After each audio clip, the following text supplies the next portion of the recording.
Assalamualaikum warahmatullahi wabarakatuh. Selamat malam. Kali ini saya akan menjelaskan apa yang dimaksud dengan osmosis dan osmosis dan plasmolisis, dan beberapa percobaan yang mengacu pada osmosis dan plasmolisis, serta mengidentifikasi perbedaan sel roidiscolor dengan konsentrasi yang berbeda. Ya, yang pertama, apa itu osmosis? Osmosis adalah perpindahan molekul pelarut, misalnya air, melalui selaput semi-permeable dan bagian yang lebih besar, yang lebih encer ke bagian yang lebih pekat, atau dari bagian yang konsentrasi pelarut atau misalnya air rendah, seperti hipertonis ke konsentrasi pelarut, misalnya air tinggi atau hipertonis. Osmosis terjadi di semua sel, misalnya saat diletakkan dalam air, sel darah akan membiarkan air merambat melalui membrannya ketika ditempatkan dalam larutan gula pekat. Sel darah merah sebenarnya menyusut karena air keluar secara osmosis menuju area konsentrasi yang lebih rendah. Yang selanjutnya, plasmolisis adalah peristiwa mengkerutnya sitoplasma dan lepasnya membran plasma dari dinding sel tumbuhan jika sel dimasukkan ke dalam larutan hipertonik. Plasmolisis merupakan dampak dari osmosis. Nah, selanjutnya adalah berbagai percobaan menggunakan kentang dengan larutan-larutan yang berbeda. Yang pertama yaitu menggunakan larutan 0%. Kentang mengalami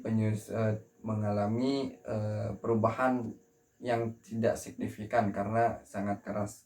Karena pada saat kentang dicelupkan ke larutan 0%, perpindahan air secara osmosis terjadi dan larutan 0% menuju ke potongan kentang. Mengingat larutan dalam kentang lebih pekat dari larutan 0%, masuklah larutan 0% ke dalam sel-sel kentang. Akibat masuknya air pada sel kentang membuat sel ke dalam tergigit tekanan tinggi-tinggi sehingga membuat potongan kentang tersebut menjadi keras. Nah, untuk selanjutnya menggunakan larutan 5%. Berdasarkan hasil percobaan yang telah dilakukan, diketahui bahwa kentang mengalami perubahan ukuran, bentuk, dan tekstur. Ada yang karena sifat larutan yang hipertonis maupun hipertonis terjadi terhadap kentang, pada larutan gula kentang menjadi lembek dan terjadi pengurangan ukuran. Hal ini disebabkan karena kentang bersifat hipertonis terhadap larutan gula, sehingga air yang ada pada kentang keluar dari sel-sel kentang.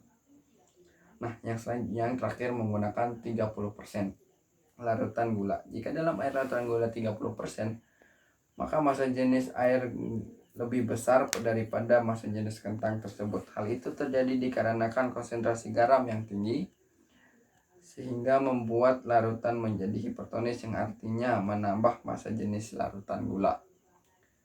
Ya, baik. Yang selanjutnya, yang itu terakhir, pada kentang telah terjadi peristiwa osmosis karena larutan konsentrasinya berubah semakin pekat yang disebabkan oleh pemberian gula, sehingga terjadi perpindahan molekul pada kentang. Kentang yang berbeda di dalam setiap gelasnya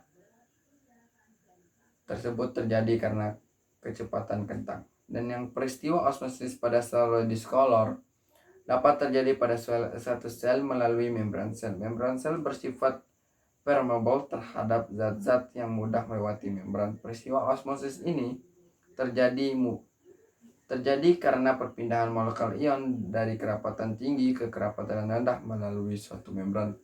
Sekian penjelasan mengenai osmosis, plasmosis, dan hasil pengamatan yang sudah dilakukan. Sekian, wassalamualaikum warahmatullahi wabarakatuh.